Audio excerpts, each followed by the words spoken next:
Hello, नमस्ते। कैसे आप सब। आज की हमारी कहानी है परमिशन। शुरू करने से पहले please do subscribe my channel. चलिए दोस्तों, कहानी शुरू करते हैं। रोशनी, यहाँ आओ। सावित्री जी ने अपनी बहू को आवाज़ देकर बुलाया। जब वो आई तब सावित्री जी बोली, बहू कहीं जाने की ज़रूरत नहीं है, तुम अपने पापा से फ़ोन पर बात कर लेना। अरे तुम चली जाओगी तो घर के काम कौन करेगा। फिर रोशनी हैरानी से अपनी सास को देखने लगी। फिर सावित्री जी बोली, अरे जब एक बार तुमको कह दिया नहीं जाना तो क्यों जिद कर रही हो। इतनी सी बात समझ में नहीं आती तुमको। और तुम कोई डॉक्टर हो जो तुम्हारे बाप का इलाज करोगी जाकर। अरे तुम्हारे भाई भाभी है, तुम्हारे माँ बाप, अब उनकी जिम्मेदारी है। और तुम्हारी जिम्मेदारी ससुराल के प्रति है, ना कि मायके के प्रति। फिर रोशनी लगभग चीखते हुए बोली, मम्मी जी बस।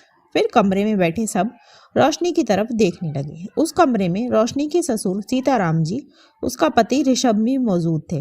फिर रोशनी बोली, मम्मी जी मैं कोई आपकी स्टूडेंट नहीं हूँ और ना ही आप मेरी टीचर जो मैं आपसे कोई परमिशन मांग रही हूँ और आप मुझे मना कर रहे हो। और आपको क्या लगता है आप मना करोगे तो मैं नहीं जाऊँगी? तो आपको गलत लगता है। मैं जाऊँगी और ज़रूर जाऊँगी। और मम्मी जी ये परमिशन का रिवाज इसलिए बनाया गया था ताकि छोटे घर के बड़ों का सम्मान करें। पर अगर बड़ों को सम्मान कराना नहीं आता तो कोई कैसे किसी का सम्मान करे। और इस घर की बहू होने के साथ साथ मैं किसी की बेटी भी हूँ और आज मेरे पिता को मेरी ज़रूरत है। बोलकर रोशनी अपने कमरे में चली गई और जाने की तैयारी करने लगी। उसकी आंखों से लगातार आंसू बह रहे थे। दरअसल रोशनी के पापा को हार्ट अटैक आया था और वो हॉस्पिटल में एडमिट थे। अब रोशनी के ससुराल में ज़्यादातर उसकी सास की ही चलती है। उनकी बात को टालने की हिम्मत किसी में भी नहीं थी। रोशनी भी उनकी सभी बातें मान लेती थी।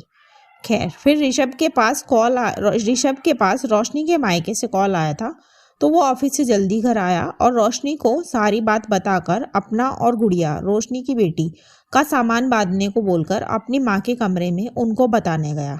तब उन्होंने रोशनी को बुलाकर ये सब बातें कही, जिसे सुनकर रोशनी को गुस्सा आ गया और उसने अपनी सास को जवाब दे दिया।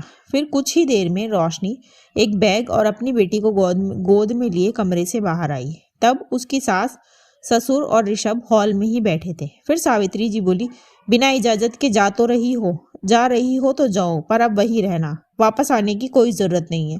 फिर रोशनी बोली, मम्मी जी कितनी बार एक ही बात कहूँ मैं आपसे। मैं कोई आपकी स्टूडेंट नहीं हूँ जिसे इस घर से जाने के लिए या इस घर में वापस आने के लिए आपकी परमिशन की जरूरत हो।